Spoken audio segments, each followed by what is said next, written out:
What's up, YouTube? So, my last video I talked about a power steering fluid leak. I thought it was at one of the fittings down below. Turns out it's right here. So this is cracked right here around this fitting. So, and you can kind of see it a little bit better on the inside. So because I had cut the nipple off, or the hose barb off the end to put this AN compression fitting on, the warranty is void with this. So I'm gonna try and fix it. I think I have an idea that'll work. And if it works, it actually might not be a bad mod for people with a Saginaw pump that want to run AN steering lines. And that is a bulkhead fitting. And this one's made by Vibrant, but I mean, you know, a lot of other people make them. And the way this works is basically I'll have to drill out this housing and line large enough to fit this through. Then put that on, sandwich that between that, and screw that on, and away we go. And that will seal between there and give me an AN return line port on the back of the pump housing. Hoping this works, because as I say, I don't really want to spend the money on another pump, at least not this style of pump. And then once that's done, I'll probably go ahead and throw in a clip on how to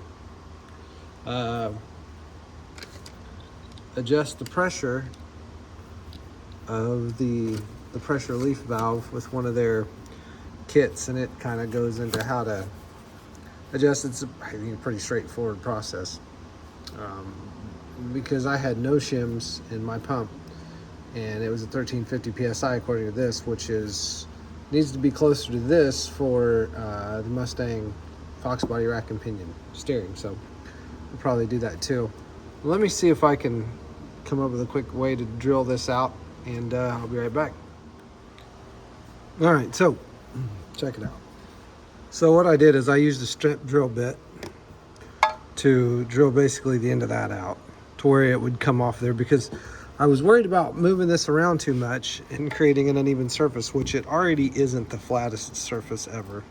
And then I deburred it with a little Scotch-Brite, or not a little Scotch-Brite pad, a little sanding pad on the end of my die grinder. So now it's just a matter of installing that fitting, which is over here. Now I have honestly no clue whether this will work or not. I'm kind of hoping that it does, because like I said, so I guess they call these the canned ham pumps. So kind of already I potentially see a problem. We'll go ahead and put this together. Oops. Minus the metal shavings, because that's probably bad, I'm guessing. So that's kind of what that looks like, sort of installed. My instant concern is the depth of that recess. Somewhere I have, here we go. So that sticks out.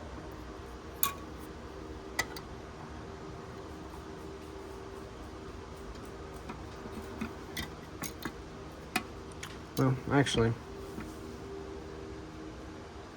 hold on, let me get one other thing real quick.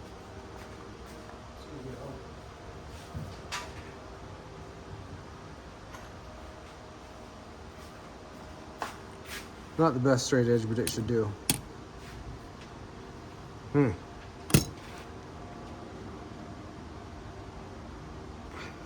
I going at this the wrong way? Nope, because that does that. So this surface seals against the back of the housing. So that's an accurate point to measure from.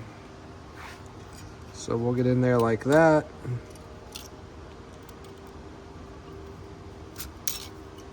Push this down. See what kind of measurement I get. Actually, I need to do it like that. Okay. So, oh, there we go. That's always, gotta love that.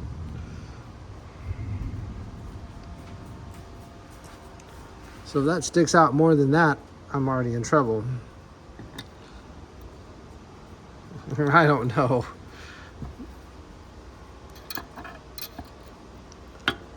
It doesn't, but I don't know if you can tell how closely that is.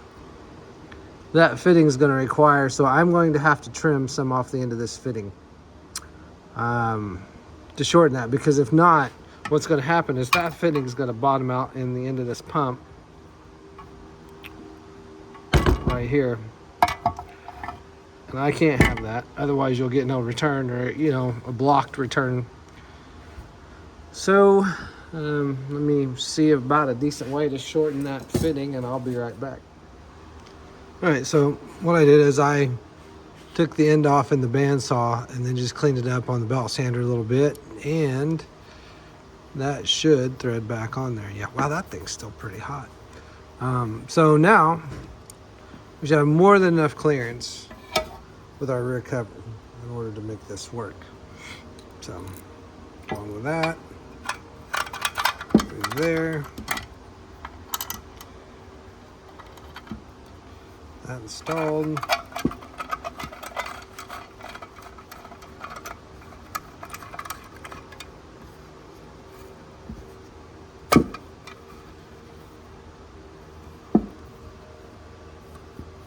And there we go. Probably should tighten that down a bit. I just want to check it again real fast and see how. Yeah, so there you go. I don't know how easy that is to see, but that's better than a 1/4 inch clearance or so, I'd guess. That should be enough. So yeah, let me gonna go out on a limb, say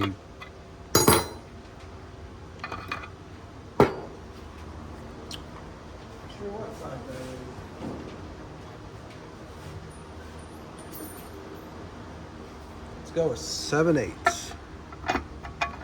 7/8 all day.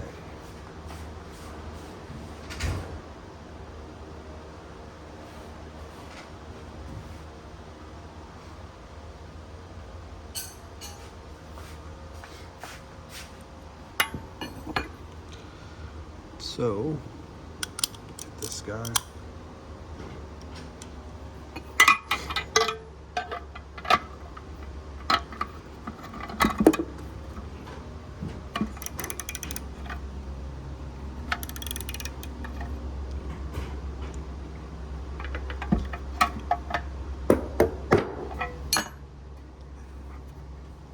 There's that. Now, I don't really know, like, how much to tighten this down. I mean, with these washers, it should seal without too much. But I am kind of famous for trying to over tighten things. This would probably be a good time to look up the specs and get a torque wrench, but we're a little past that. And I kind of almost want this to fail just so that I can be done with this Saginaw pump and everything. Oh, and the dogs are apparently scared because of the little thunder. So, all right, I'm gonna go ahead and reassemble this housing, which, I mean, it's pretty straightforward at this point.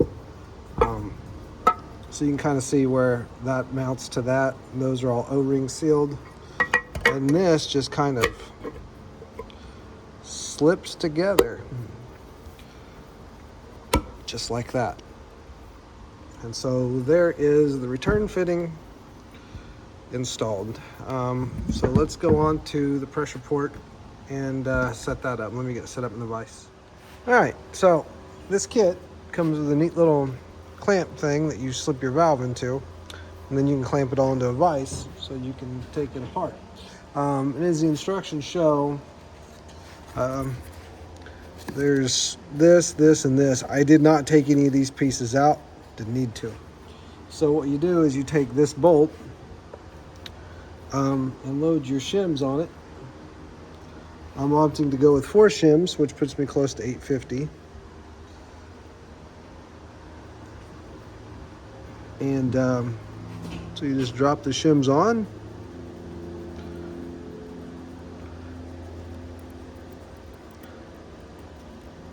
like so. And then this threads back into there like that.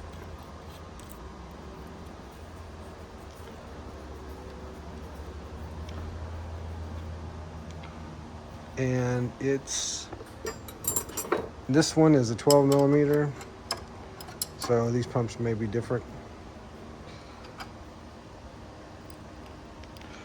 So don't do that. So yeah, before you go running your shim pack, make sure that all the shims are fully down on the, oops, don't be like me. All right, let me put this camera down and figure this out.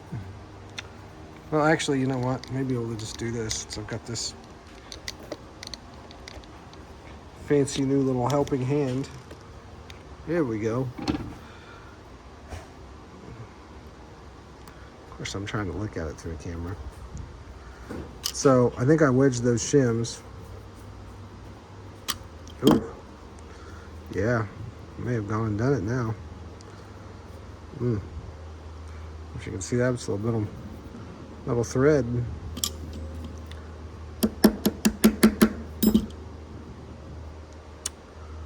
Yeah, that's probably a bad thing.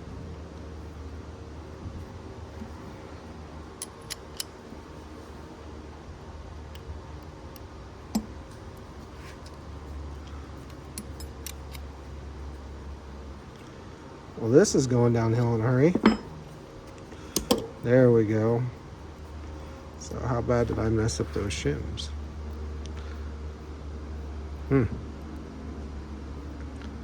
Not good.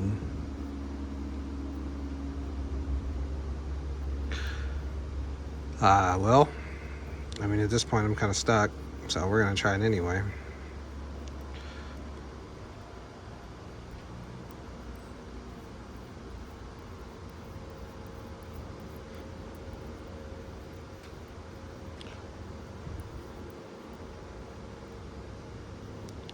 Don't you just love YouTube amateur mechanics?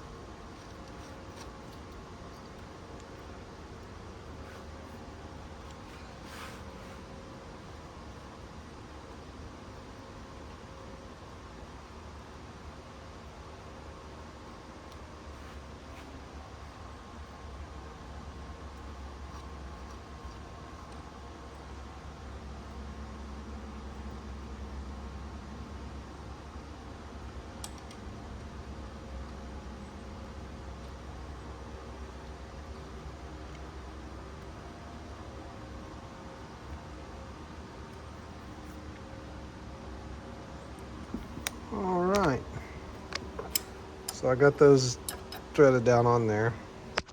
Oops, that feels a lot better.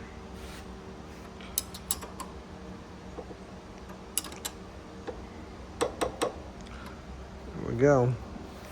That's all back together. Might as well keep going. So then you have this valve left, right?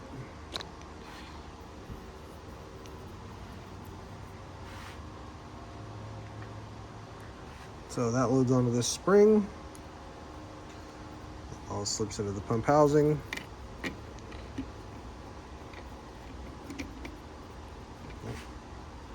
And this piece goes in behind it.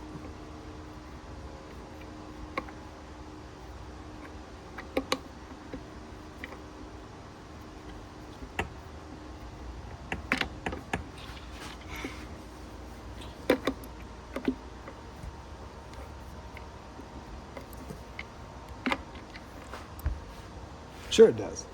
Just that easy. Right? Is that lined up? Well, that looks pretty lined up. Actually, you know what? Housing needed to turn just a little bit. Let's see if this works better.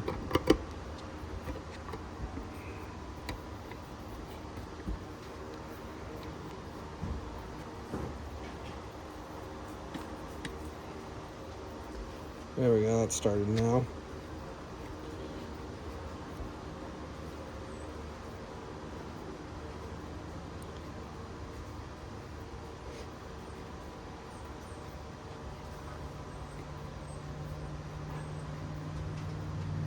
But for this, you definitely want to get your 1/2 or 3/4 inch impact and, you know, hammer it down because it's an inch socket. So, oh, yeah.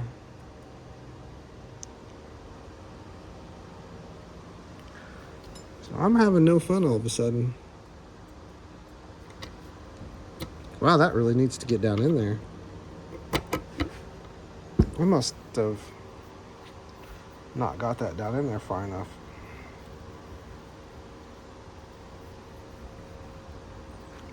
There we go.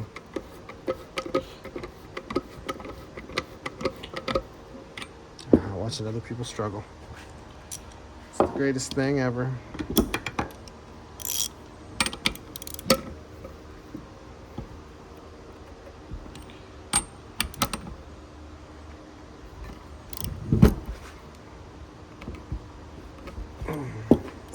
There's that, and then if you're running AN lines, you've already probably purchased this, which is the AN adapter that goes in for -6 fitting. So, put that on.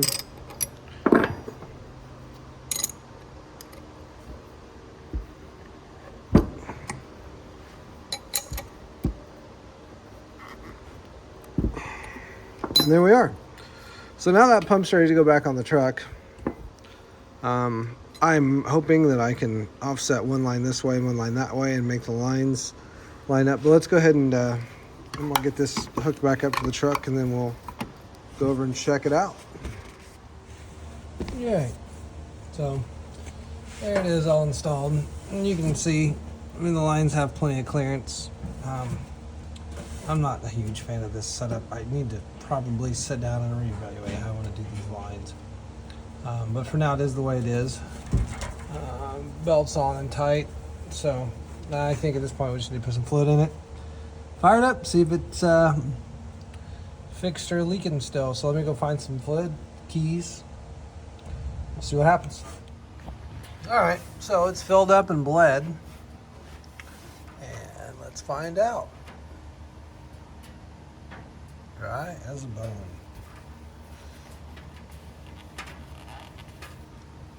Yeah. Okay, so that was from the funnel. So yeah, it's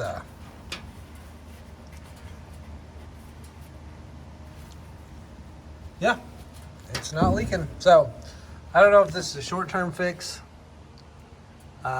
Maybe a cool mod for anybody that does have one of these pumps and run them on a regular. You know, if you want to hook an AN line up to it, get rid of that a little stub. And there you go. There's a solution for you.